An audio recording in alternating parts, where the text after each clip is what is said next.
Te escucho, Mariani, y lo voy a sumar también a Ramiro Tosi, eh, que él es analista y es alguien que estuvo todo el tiempo en el Ministerio de Economía, y también te sumo, Rami. Pero la pregunta con Mariano era esta: en todo caso, por lo que vos decís y yo dije, este doble propósito le viene bien al gobierno de decir, fue por mi ley, esto es lo que puede venir, pero por otro lado, decirle al fondo, mirá, ahí tenés, devaluación del 22%. ¿Qué pensás, Rami? Hola, buen día Santiago, Mariano. Sí, la verdad que, digamos, como habíamos hablado antes, Santi, yo siempre fui bastante, digamos, escéptico de esta idea que se había instalado en el mercado de que el fondo quizás no podía llegar a hacer los desembolsos.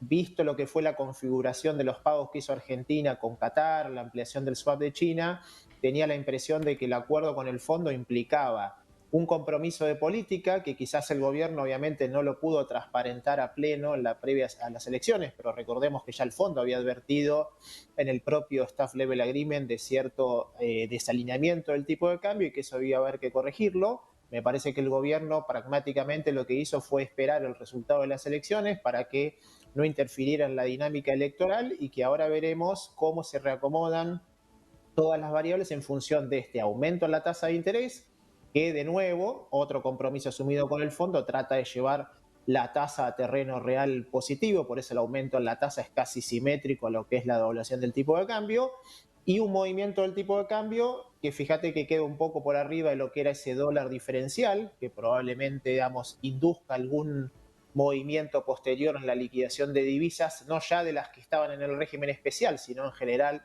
en el resto de las exportaciones. Entonces tendremos que ir viendo esta dinámica semana a semana de cómo el gobierno logra contener los primeros efectos iniciales de esta sorpresa electoral y luego ir tratando de minimizar los daños colaterales que se puedan generar, sobre todo en materia inflacionaria y de actividad económica, que va a ser Claro, obviamente lo que ese más es va a el estar tema. afectado. Ese es el tema, ¿no, Ramiro? El alza que vas a tener en los precios. Muchos dicen, no, los precios se rigen por el dólar blue. Lo cierto es que los precios en el supermercado, en la góndola, se rigen por el dólar oficial. Con esta devaluación del Claro. 22% es un aumento directo. Además tenés el impacto de las tarifas de luz, de paritarias, de todo. Tenés que reabrir paritarias también. Te quedan 2 meses y 10 días para las generales de octubre. ¿Cómo va a ser el gobierno para revertir y tratar de llegar a la balotaje, aunque sea? Bueno, justamente el desafío ahora es, creo yo, poder, digamos, tratar, si querés, de estabilizar la situación y de generar el menor impacto posible en estos 2 meses, que como bien decís, Mariano, seguramente mucha de esta devaluación del tipo de cambio oficial se va a trasladar a lo que es el resto de los precios de la economía, con lo cual muy probablemente veamos 2 meses que son los próximos datos de inflación que vamos a conocer previos a las elecciones de octubre, probablemente con tasas de inflación de 2 dígitos, ¿no?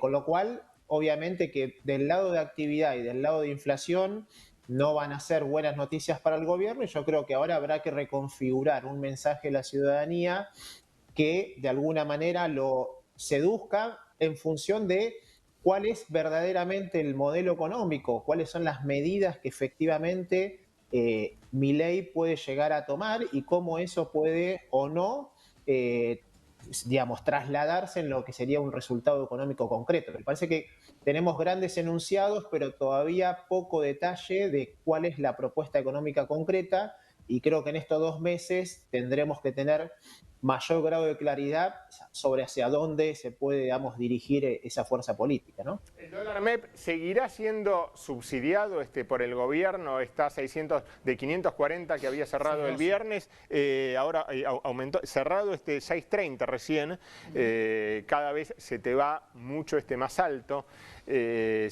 Digo, era 80 millones de dólares por día que estaba poniendo para subsidiar al MEP, si no se le va también. ¿Va a seguir subsidiándolo? ¿No va a seguir subsidiándolo? Pensá el dólar agro, que todavía quedaba para liquidar, hoy prácticamente no tiene sentido porque trae la divisa y vale exactamente lo mismo. ¿Qué va a pasar con eso? ¿Cuánto le deberías dar a un exportador hoy en dólares, Rami?